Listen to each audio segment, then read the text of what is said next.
the unit number 5 and the topic is the lazy frog. एक आलसी मेंढक. So let's start. On a school day, you are busy studying, playing and chatting with friends.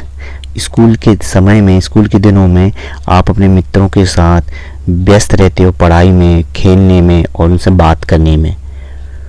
When you have a holiday from your school, what do you do?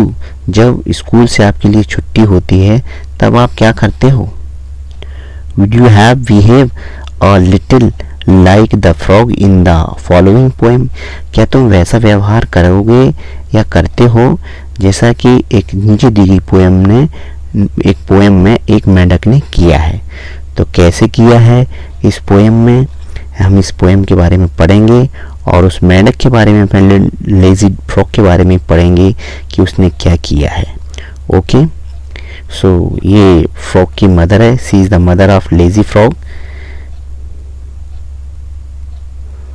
And this is that poem. Okay, before reading this poem, just I want to conclude this poem. Fred is a lazy frog. He doesn't want to do any work. His mother asks him to come and help her, but he doesn't not listen to her. He likes to sleep all the time. He does not open his eyes even when a lady frog comes that way. So अब हम इसका meaning करते हैं. Let's start. Fred is a very lazy frog. Fred is a very lazy frog. Okay, तो lazy का मतलब होता है यहाँ पर आलसी. Fred is a very lazy frog who lulls all day upon a log. इसका मतलब ये हुआ कि लॉल्स का मतलब होता है रेस्ट, लेजी, आलस में पड़े रहना, है ना. और लॉग मीन्स होता है अ पीस ऑफ वुड. ठीक है ना, लॉग का मतलब होता है a piece of wood. Okay, I have to change this pen. Okay, now Fred is a very lazy frog. He lolls all day upon a log. Log means होता है a piece of wood और lazy आपको मालूम ही है. Now he always managed to shrink.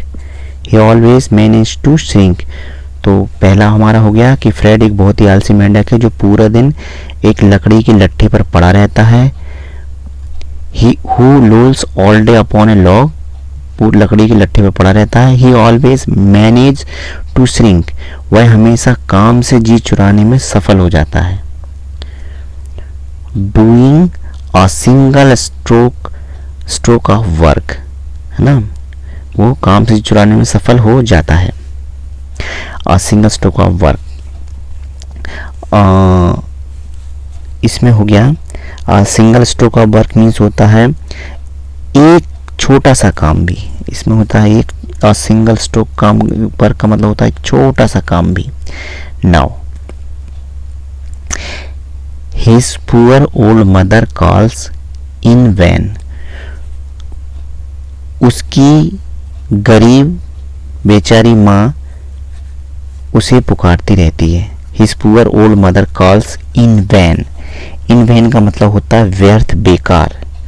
उसकी माँ उसको पुकारती रहती है. उसकी माँ बेचारी बेकार का उसे पुकारती रहती है, बेकार का ही पुकारती रहती है. इन वैन मीन्स होता है बेकार. His poor old mother calls in vain, बेकार में ही उसकी गरीब माँ उसे पुकारती रहती है. कम इन एंड हेल्प, आओ और मदद करो. ही डजंट नॉट बोदर, लेकिन वह टस से मस्त नहीं होता. टू मूव 2 इंचेस, और वह टच से मस नहीं होता, 2 इंच भी नहीं होता, इधर से उधर 2 इंच भी नहीं होता.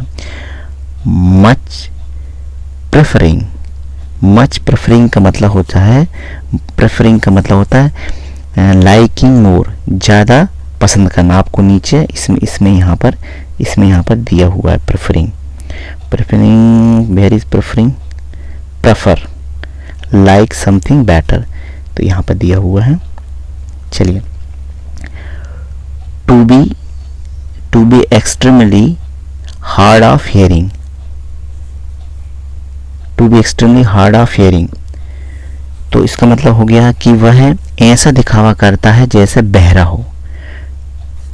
To move 2 inches much preferring, to be externally hard of hearing, hard of hearing, वह ऐसा व्यवहार करता है जैसे कि वह बहरा हो। He lies there in a silent heap, वह शांत ढेर में पड़ा रहता है। एंड स्टेयर्स और कन्वेंशनली स्लीप, और शांति से और आराम से सोता रहता है, और आराम से वो सोता रहता है। अगला, इफ अ लेडी फ्रॉग, अगर कोई मादा फ्रॉग हॉप्स पास्ट, अगर कोई मादा मेंढक उसके पास से फुदक कर गुजरती है, you had think he would get up at last, तो आप जरूर सोचेंगे कि वह उठकर उसके सामने नतमस्तक हो जाएगा। टू वो का मतलब होता है नमस्कार करना, वो वाऊ, इसको वाऊ बोलेंगे, वाऊ का मतलब होता है बैंड आर लो, इसके नीचे इसकी मीनिंग दी हुई है ना। वाऊ का मतलब होता है नतमस्तक होना है। आप सोचेंगे कि वह लेडी फ्रॉक के सामने आ जाने से वह आकर नतमस्तक होगा। And help her on her way, और वह उसकी जो भी सहायता हो इसकी सहायता करेगा। बट नो, लेकिन नहीं।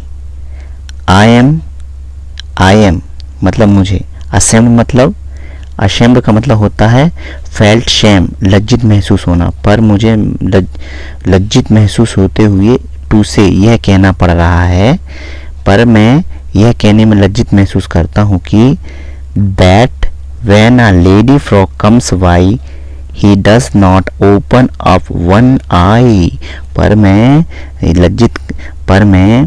यह कहने में लज्जित महसूस करता हूँ कि वह एक आंख भी नहीं खोलता जब कोई मादा मेंढक उसके पास आती है। एनोमनस, ओके, बिल्कुल लेजी फ्रॉग है ये है मादा फ्रॉग, और ये है फ्रेड फ्रॉग, ठीक है ना। बिल्कुल लज्जित महसूस नहीं करता वो। ये होता है लॉग, ये जो पड़ा हुआ है जिस पर ये लकड़ी का जो बना हुआ है ये लॉग है, जिस पर वो हमेशा दिन भर पड़ा रहता है। आपको ऐसा नहीं करना है, और you must listen to your mothers whenever they call you, you must listen. अब ये देखिए यहाँ पर न्यू वर्ड्स आ गए हैं। लोल मीन्स होता है to lie around lazily, to lie around lazily, है ना, चारों तरफ बगैर उसके पड़े रहना सुस्ता से। लॉग मीन्स होता है trunk of a tree that has been cut.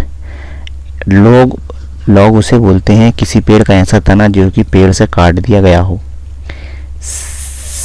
Shark, to not do something you should do, okay.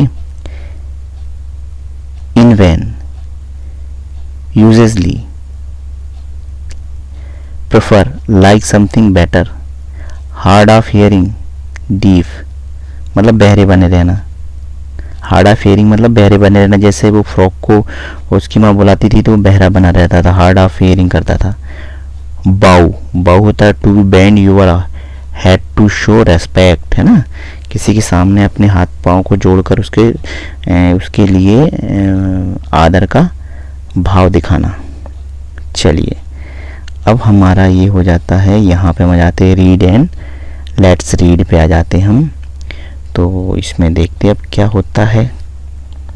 चलिए, what did the frog do all day? मेंढक पूरे दिन क्या करता था? तो इसका आंसर हो जाएगा ही स्लेप्ट ऑल डे। आप चाहो तो लिख सकते हो इसका ही स्लेप्ट ऑल डे। हो गया। Beside lazy what other word can you think of describe the frog? मतलब आलसी के अलावा और कौन सा दूसरा शब्द आप मेंढक का वर्णन करने के लिए सोच सकते हो, है ना? तो इसके लिए हो जाएगा स्टिकर। तो एक तो हो जाएगा आपका hint how to behave with his mother when a lady frog walked by. Hint, अच्छा ये यहाँ पे दिया हुआ है वर्ड, हमें पोएम में इसका आंसर दिया हुआ है हाउ बी हैव्ड। तो इसका आंसर हो जाएगा, हम यहाँ पे आंसर लिख सकते हैं, इस लाइन में हिंट दिया हुआ है तो ये हो जाएगा दिया हुआ SHIRKER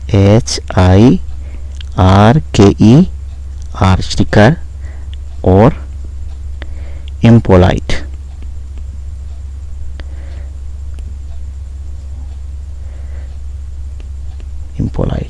ओके, ये दोनों हो जाएंगे। अब है question number 3, complete the sentences with reference to the poem, है ना? कविता के संदर्भ में वाक्यों को हमको पूरा करना है।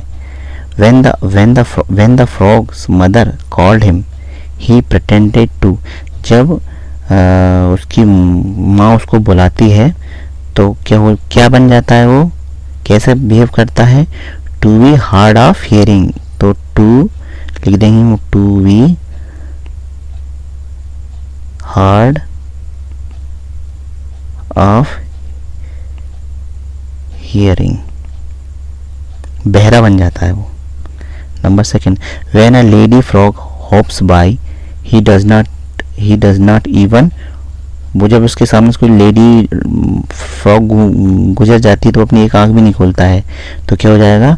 When a lady frog hops by the dogs does not even open one I.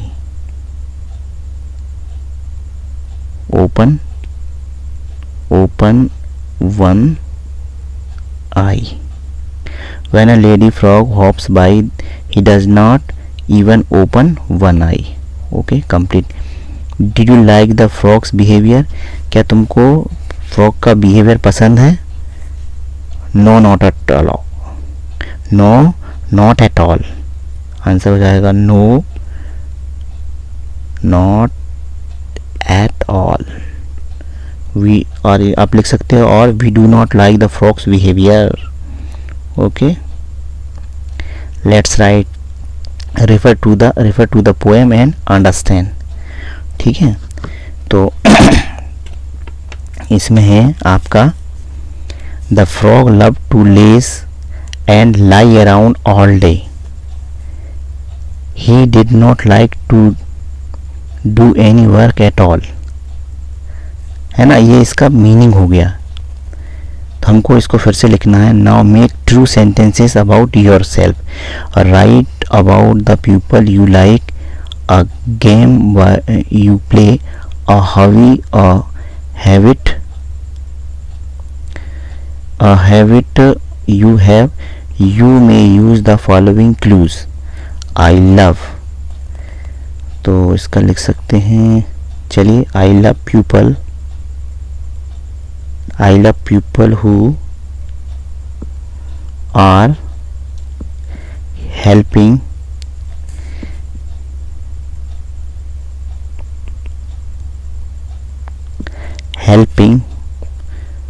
by nature,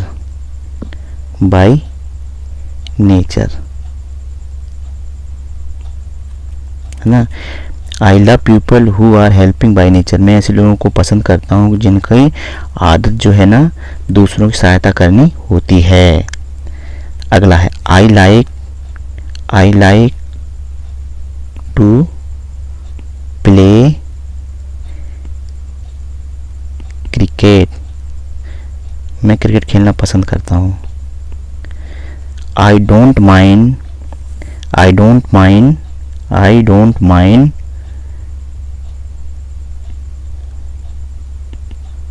doing my work, मुझे अपना काम करने में कोई दिक्कत नहीं है ना। अगला हो जाएगा आपका I don't like to leave all my work on mother.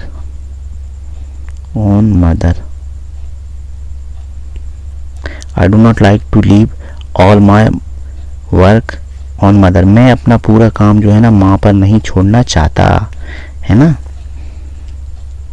अगला है आई हैड टेलिंग लाइज, मैं झूठ बोलना पसंद नहीं करता।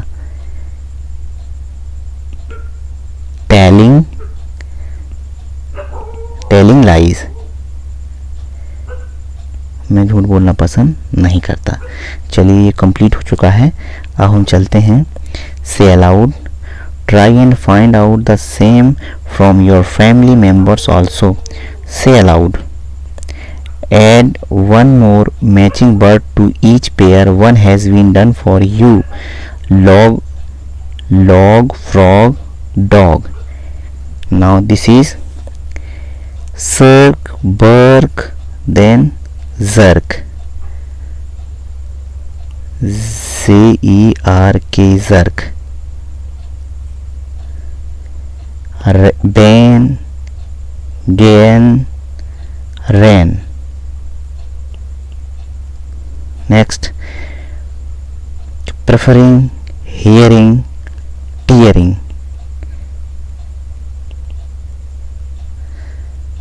Now heap, keep, leap.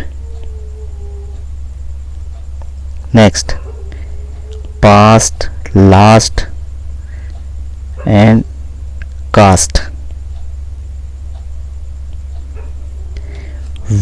Way, say, ray. Okay, thank you.